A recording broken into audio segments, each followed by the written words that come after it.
En fait, on se rend vite compte que les gens n'ont pas compris. L'amour ne s'oblige pas. Elohim ne nous oblige pas pour nous aimer. Elohim est amour. Et c'est de sa responsabilité d'aimer. D'aimer. Donc, pour cela, il ne te demande pas ton avis. Il fait ce qu'il aime faire, c'est-à-dire aimer. Car il t'a tant aimé. Il t'a aimé. Tellement il t'a aimé qu'il a tout déployé pour toi. Il a donné son cœur, son bijou, son plus profond, son bras fort, il l'a déployé pour toi. Afin que toi maintenant, si tu adhères selon ses règles, selon les règles qu'il a mis en place, si tu adhères à lui, à Christ, eh bien, tu es sauvé.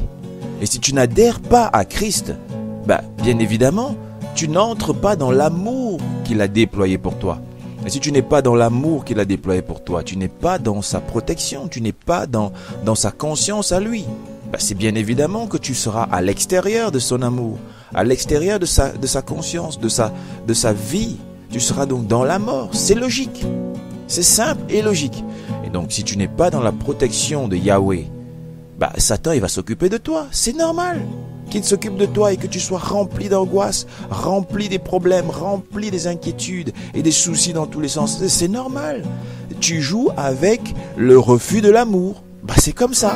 Tu vas marcher dans des disputes de famille, des divorces, des divisions, des séparations, ainsi de suite, des instabilités. Mais c'est normal, les angoisses dans tous les sens. C'est normal.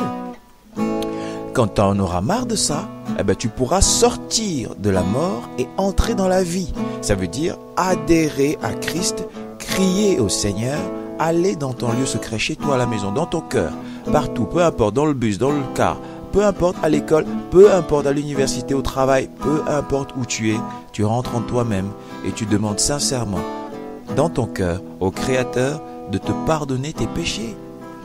Parce que dans le mensonge, tu es. Dans le vol, tu es. Dans le meurtre, tu es. Parce qu'un jour ou l'autre, tu as déjà eu à te fâcher injustement contre quelqu'un. Jésus-Christ dit que ça, c'est tuer. Vous voyez? Donc, voilà. On a une personne qui, forcément, ne met pas Dieu au premier plan, au plus haut plan de sa vie. Ça, c'est de l'idolâtrie. Donc, on a un idolâtre, une idolâtre, qui n'entrera donc jamais dans le royaume des cieux, selon la parole d'Elohim lui-même. Donc, comment on fait? Il faut pouvoir sortir de là. Nos œuvres ne peuvent jamais nous emmener vers le Seigneur. Alors c'est pour ça qu'il faut adhérer au sacrifice qu'il a fait lui-même pour payer pour toutes tes fautes, pour toutes tes bêtises, et payer pour cela afin que tu sois, toi, accessible, admissible pour la vie éternelle, pour le royaume des cieux, à travers son Fils unique Yeshua HaMashiach, Jésus-Christ de Nazareth, le roi des rois, le Seigneur des seigneurs. Et c'est ainsi, et rien qu'ainsi, que tu pourras accéder à la vie éternelle. Car tes œuvres, jamais tes œuvres ne pourront te donner l'accès au royaume des ciels. Mais le sacrifice, le sang versé à la croix, le sang qui a coulé, le sang du juste, du saint, du parfait Yeshua, l'agneau immolé, l'agneau de Yahweh Adonai, te permettra d'accéder à la vie éternelle auprès du Créateur. Ton Créateur qui t'a créé par amour et non par méchanceté ni par haine, mais il t'a créé par amour.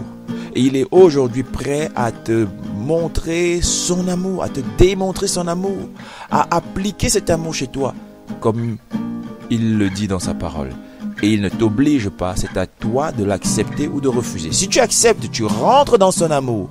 Si tu n'acceptes pas, si tu ne vis pas selon ses règles à lui, tu n'entres pas dans son amour. Donc tu restes à l'extérieur, à la merci des démons et des mauvais esprits. À la merci de ce monde avec ses systèmes mensongers, trompeurs, calomniateurs, destructeurs.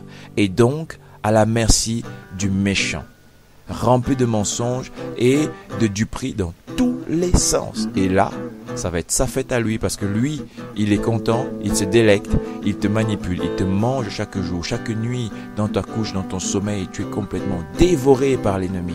Si tu veux que ça s'arrête, fléchis les genoux et demande au Seigneur de venir te sauver. Yeshua est là, il n'attend que toi.